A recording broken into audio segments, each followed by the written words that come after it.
I am just a guy, but listen, William Lane Craig has lost the plot. Wow, you got it. Watch this. Personally, however, I have written in defense However, he of the says, historicity of the fall of Adam and Eve into sin, and I think they were the floodgate through which sin entered the human race. this William Lane Craig, he's lost it.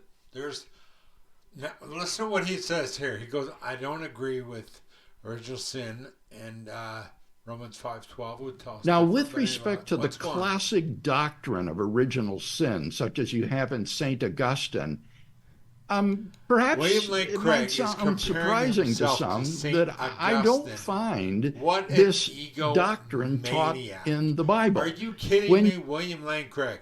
Come on, man. Uh, and by one man, sin entered the world.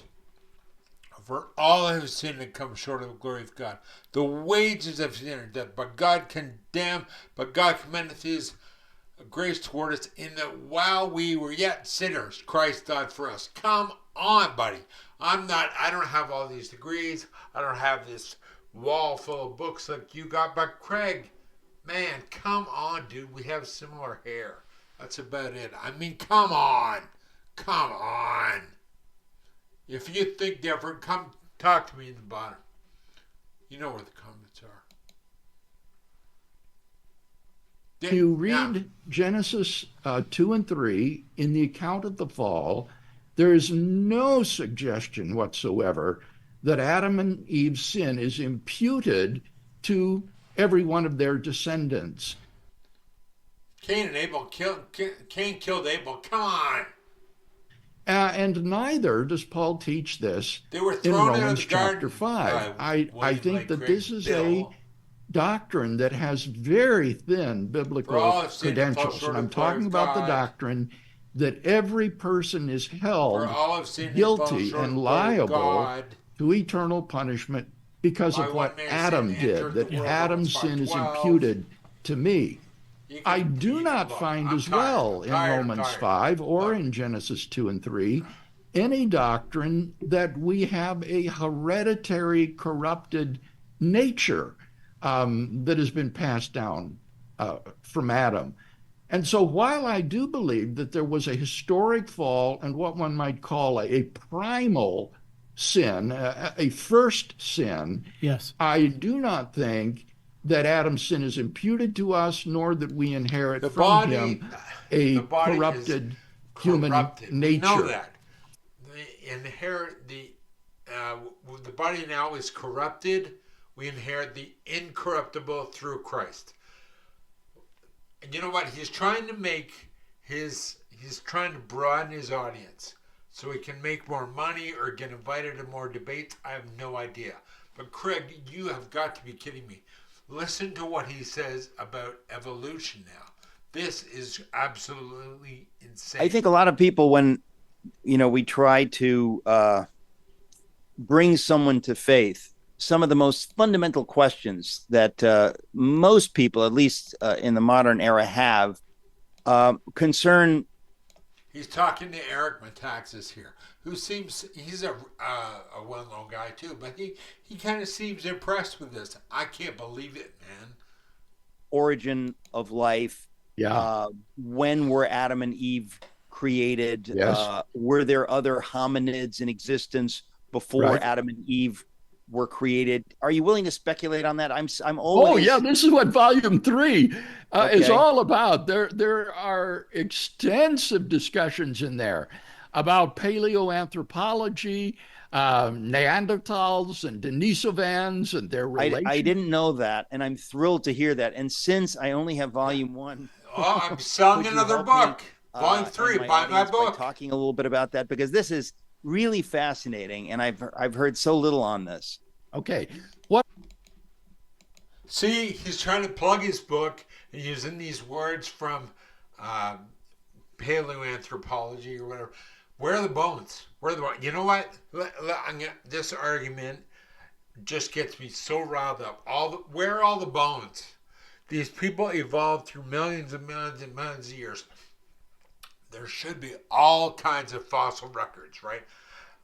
Animals that didn't make the cut, they died off.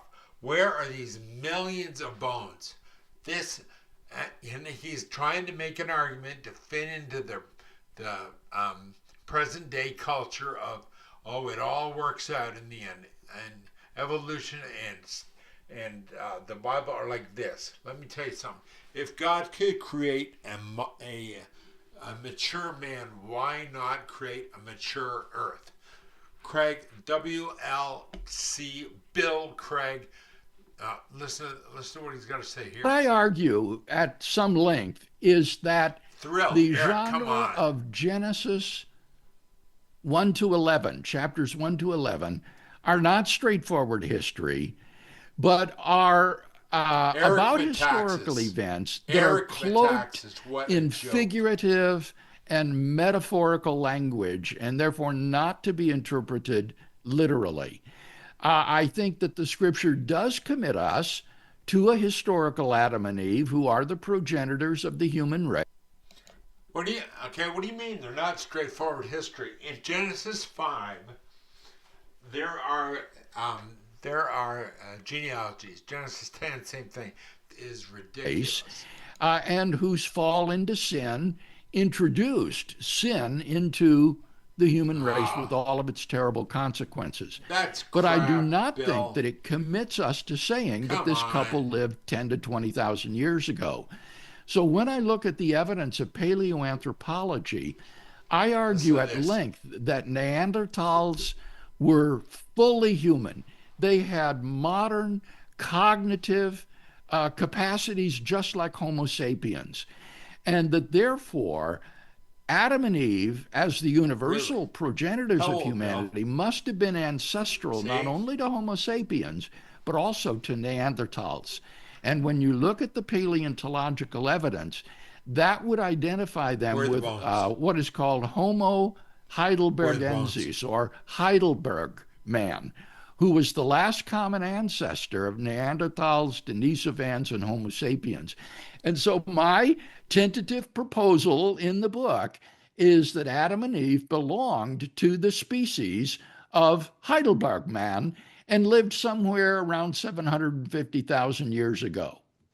Holy 750,000 years ago. Oh my gosh, Bill Craig.